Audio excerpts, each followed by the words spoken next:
Hello दोस्तों, कैसे हो? आशा करते हैं सब ठीक ठाक होंगे। ज़्यादा देरी न करते हुए वीडियो को स्टार्ट करते हैं। आज हम बात करेंगे सामाजिक और धार्मिक सुधार आंदोलनों की, जिन्होंने आधुनिक भारत की नींव रखी।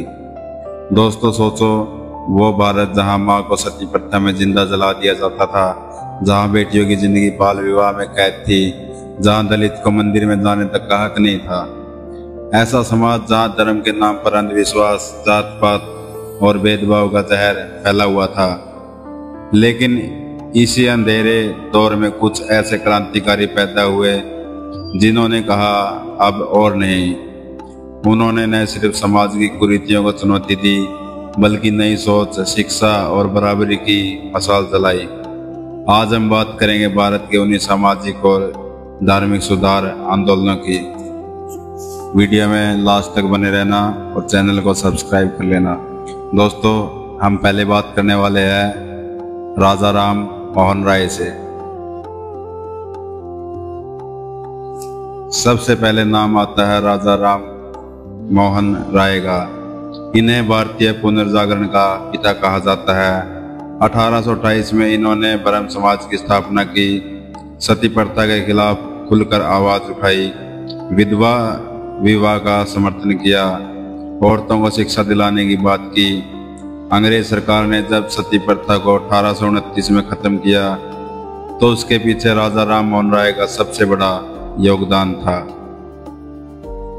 दोस्तों, फिर बात करते हैं हम दूसरे नंबर पर ईश्वर चंद्र विद्यासागर। इन्होंने 1856 में विधवा विवाह अधिनियम पास कराने में अहम भूमिका निभाई।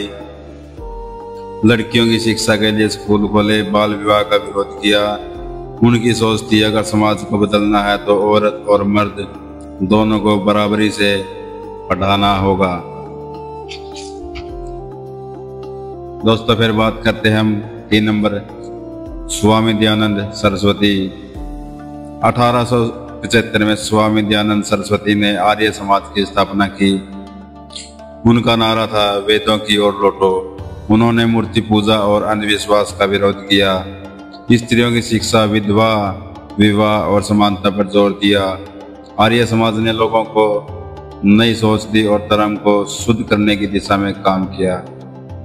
दोस्तों, फिर बात करते हैं हम 4 नंबर स्वामी विवेकानंद और रामकृष्ण मिशन। 1897 में इन्होंने रामकृष्ण मिशन बनाया। उन्होंने युवाओं को आत्मविश्वास और राष्ट्र सेवा का संदेश दिया। 1893 में शिकागो धर्म सभा में जब उन्होंने कहा सभी धर्म सत्य है, तो पूरे विश्व ने भारत की आध्यात्मिकता को महसूस किया। उनकी बातों ने भारतीय युवाओं के दिलों में क्रांति की चिंगारी जलाई। दोस्तों, फिर बात करते हैं 5 नंबर पे सैयद अहमद खान और अलीगढ़ आंदोलन।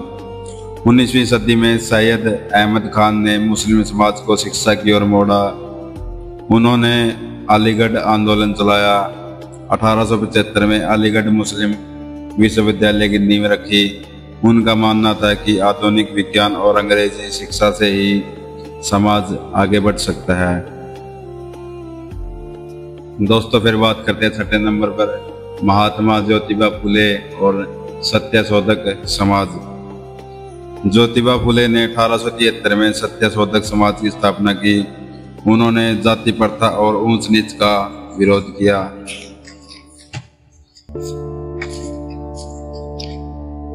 उनकी पत्नी सावित्रीबाई फुले पहली महिला शिक्षिका बनी। उनका काम समाज में बराबरी और इंसाफ लाने की दिशा में बहुत बड़ा कदम था। दोस्तों, फिर बात करते हैं हम 7 नंबर पे डॉक्टर भीमराव अंबेडकर, जिसका आंदोलन दलित आंदोलन के नाम से चला था। 20वीं सदी में सबसे बड़ा सुधार आंदोलन लेकर आए डॉक्टर भीमराव अंबेडकर। वे दलितों और वंचितों के हक के लिए लड़े। उन्होंने अस्पृश्यता का यानी कि जातिगत भेदभाव को चुनौती दी।